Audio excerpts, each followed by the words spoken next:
Hey everybody, what's going on today? Hope you're having an awesome day.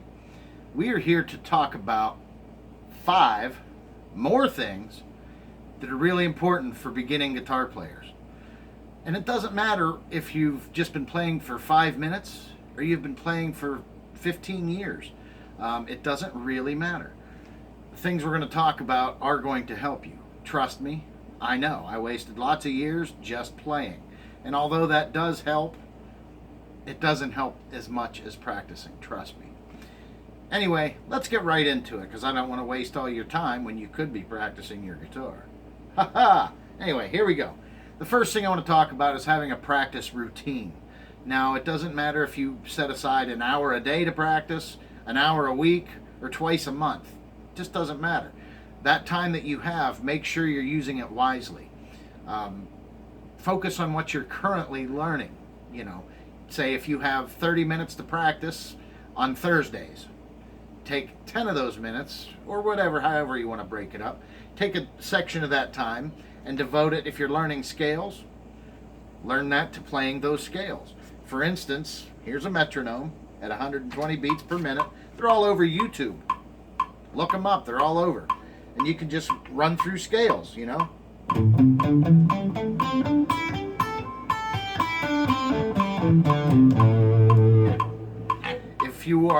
If you're working on your rhythm technique, you can also use the metronome for that.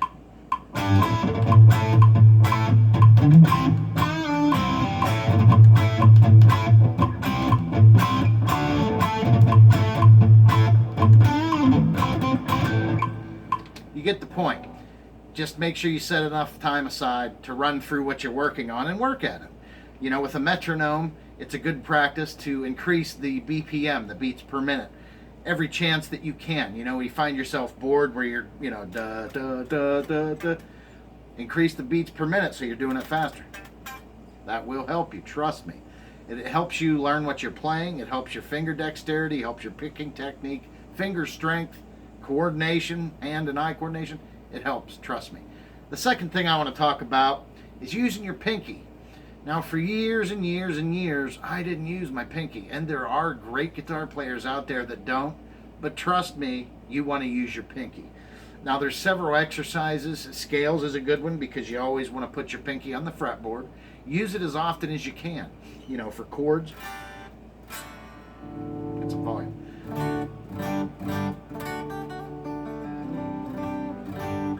Use your pinky, whether it's just, walking through scales. Doesn't matter. Use your pinky. It's really important. That'll come in handy later when you try and do stuff like this.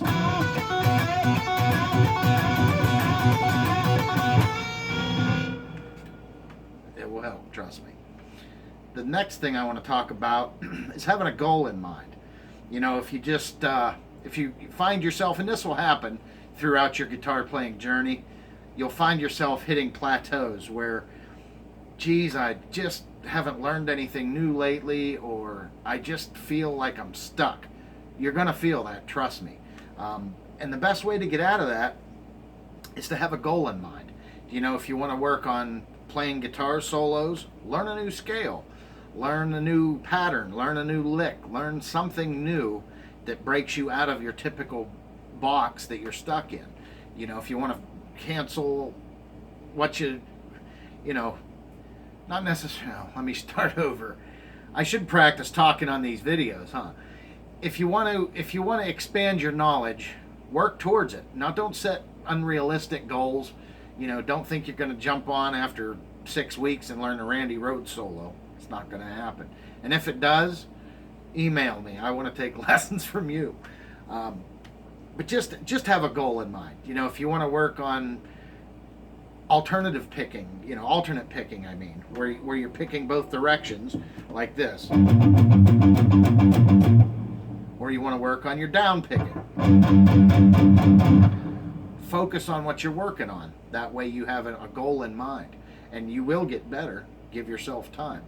The next thing I want to talk about is, no matter your level of playing, if you're just starting out, learn something musical. Okay, now I'm not telling you to go out and learn Beethoven's symphony. You're not gonna. but play something musical.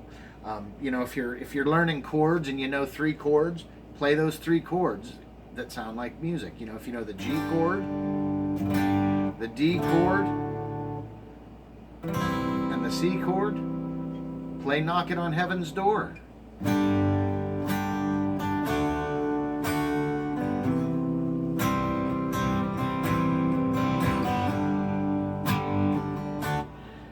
Play something musical.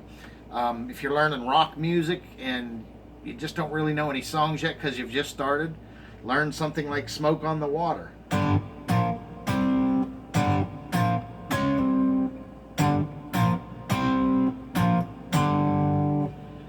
Your parents or your neighbors will be glad that you're playing at least something that sounds like music. If you really don't know how to learn songs yet, just do something like this.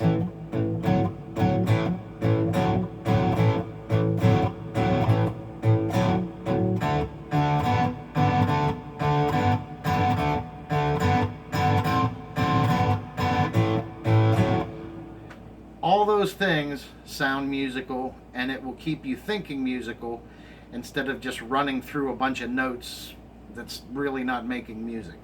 Regardless of how you're doing it, it's going to help. But if you're brand new especially, try and learn something musical. Make it sound like music. The last thing I want to talk about is your practice time.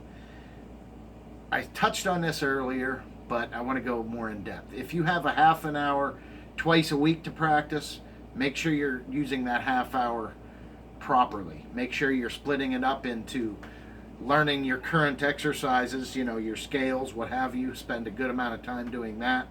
Spend a good amount of time, break it up into even parts or however you see fit. But your practice time is important, and you don't have a lot of it. We're all busy these days, and you're not going to have as much time as you want to practice, no matter how much you want to.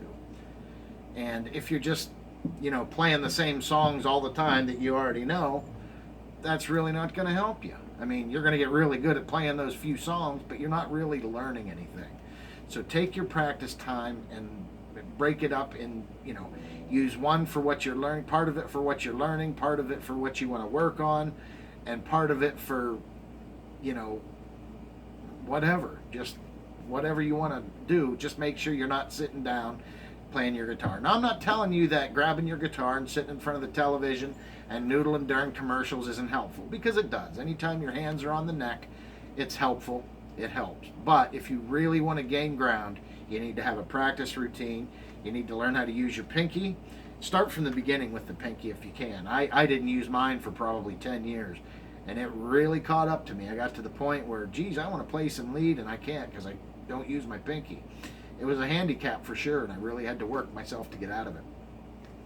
And have a goal in mind that you want to work on. If you want to learn a song, learn little parts of it.